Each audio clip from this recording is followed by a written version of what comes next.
आपको पता है गौ माता ने समस्त स्त्रियों को ऐसा कौन सा श्राप दिया था जिसकी वजह से आज तक समस्त स्त्री जाति को वह श्राप भोगना पड़ रहा है।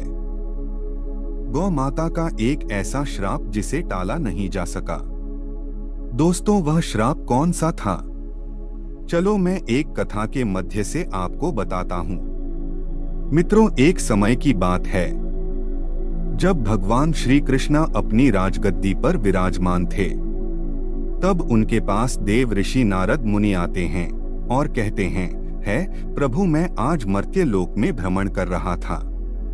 तभी एक स्त्री ने पूछा कि पहले स्त्रियों के बच्चे होते थे तो वह पैदा होते ही चलने लगते थे, परंतु अब ऐसा नहीं है। यह क्यों प्रभु? मुझे इस प्रश्न का उत्तर याद नहीं था, इसलिए मैं आपके पास आया हूँ। कृपया मुझे इस प्रश्न का उत्तर बताएं।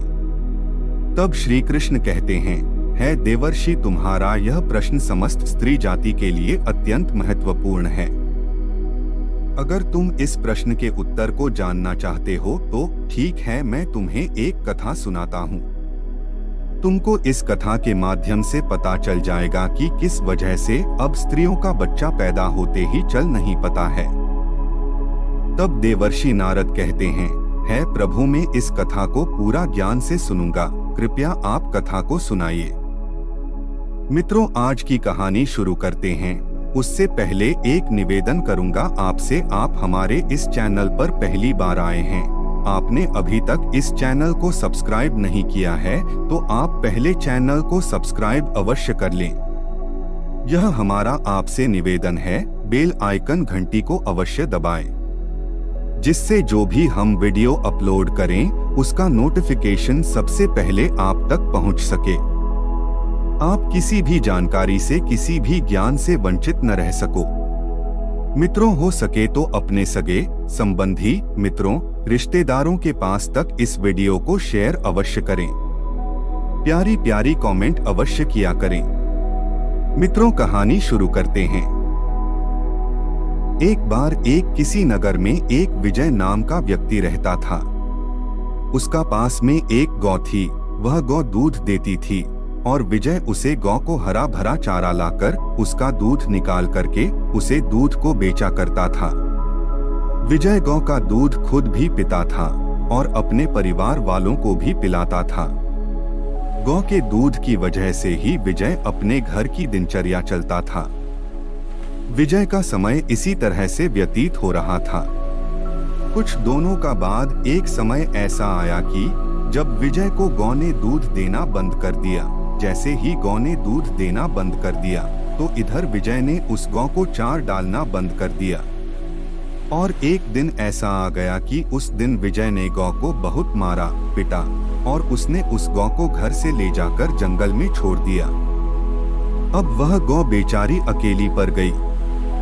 बेचारी गौ अकेली जंगल में इधर उधर घूमती फिरती है और एक दिन जंगल में बने एक मंदिर के पास में पहुंचती है और भगवान से विनती करते हुए कहती है भगवान, मैं आपसे यह विनती करती हूँ कि हमें गौ की यानी में कर कितना गलत कम किया है। श्री कृष्ण कहते हैं, है देवर्षि। वह गौ कहती है, देखिए, जो आपकी 84 लाख योनियों में सर्वश्रेष्ठ यानी मानव की है, वह कितना पापी और कितना दुष्कर्म करता है। वह गौ आगौ कहती है, जब तक मैं दूध देती रही तब तक उस व्यक्ति ने मुझे अपने घर पर रखा, हरा भरा चार खिलाया। जैसे ही मैंने दूध देना बंद कर दिया उसके बाद में उसने मुझे चार भी नहीं दिया।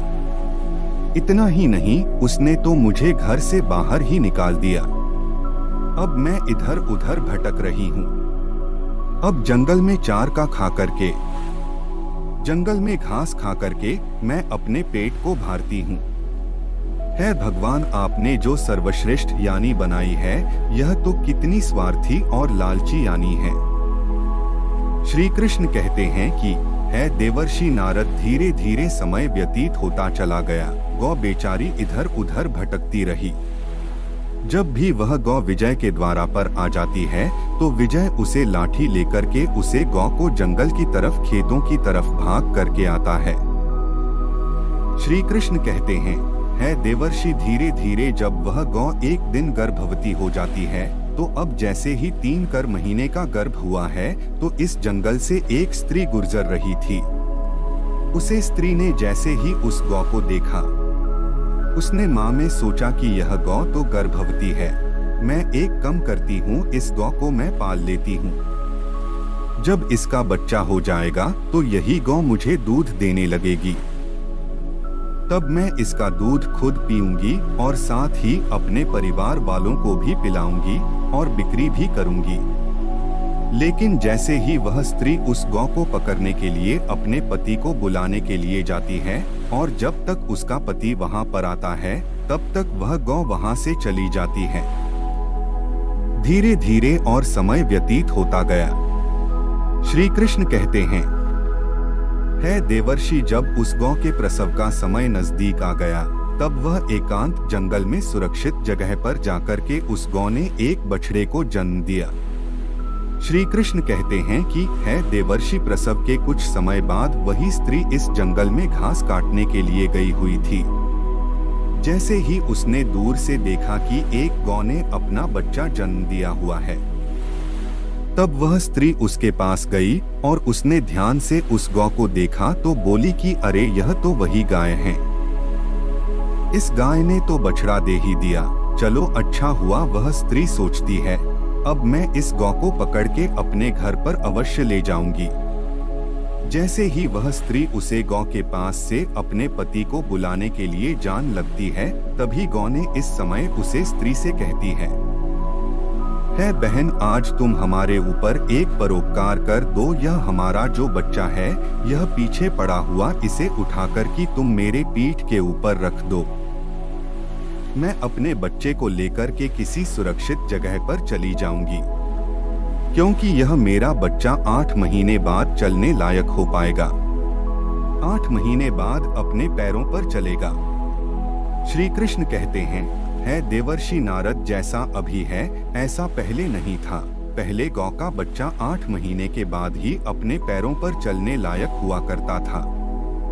श्री कृष्ण कहते हैं कि देवर्षि, लेकिन जैसे ही उस स्त्री ने गौ की बात सुनी तो वह बहुत जोर जोर से हंसने लगी और कहने लगी, तुम्हारा बच्चा इतना गंदा है, इतनी गंदगी में पड़ा है, मैं तुम्हारे बच्चे को उठा करके तुम्हारे पीठ पर क्यों रखूं, मैं तुम्हारे ऊपर यह परोपकार क्यों करूं। जैसे ही उसे स्त्री ने उस गौ का बहुत मजाक बनाया, उस समय गौ बेचारी असहाय थी, वह अपने बच्चे को उठा नहीं सकती थी। श्री कृष्ण कहते हैं कि है वर्षीय, इस समय दुखी होकर के गौ ने श्राप दे दिया।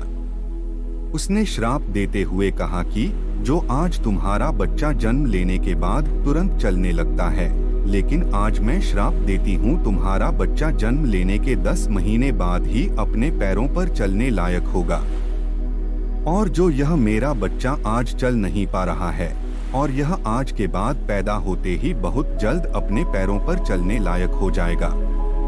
श्री कृष्णा कहते हैं, है देवर्षि, इसी श्राप के कारण स्त्रियों का बच्चा जन्म लेते ही अपने पैरों पर चल नहीं पाता। दोस्तों, सतयुग में सुखदेव पैदा होने के तुरंत बाद ही अपने पैरों पर चलने लगे थे और वेदव्यास भी जन्म लेने के तुरंत ही बाद अपने पैरों पर चलने लगे थे। यह बात तो सतयुग की थी, लेकिन कलयुग में ऐसा नहीं है। कलयुग में बच्चे को अपने पैरों पर चलने के लिए कम से कम 10 महीने लग जाते हैं। इसका कारण यही है क्योंकि गौ ने समस्त स्त्री जाति को श्राप दे दिया था। इस दिन से समस्त स्त्रियों के जो बच्चे पैदा होते ही चलने लग जाते थे, उनकी भी वहीं पर रुक गई। गौ के श्राप के कारण ही स्त्री का 9 से 10 महीने बाद ही चलने लायक, अपने पैरों पर खड़े होने लायक बन पाता है और गौ का बच्चा इस दिन से अपने पैरों पर चलने लायक हो जाता है।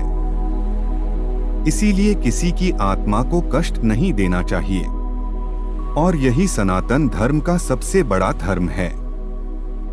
गोस्वामी तुलसीदास ने लिखा है, सरल धर्म नहीं दोस्तों, दूसरे के दुख में दुखी हो जाना, दूसरे के काम आना सबसे बड़ा धर्म माना गया है।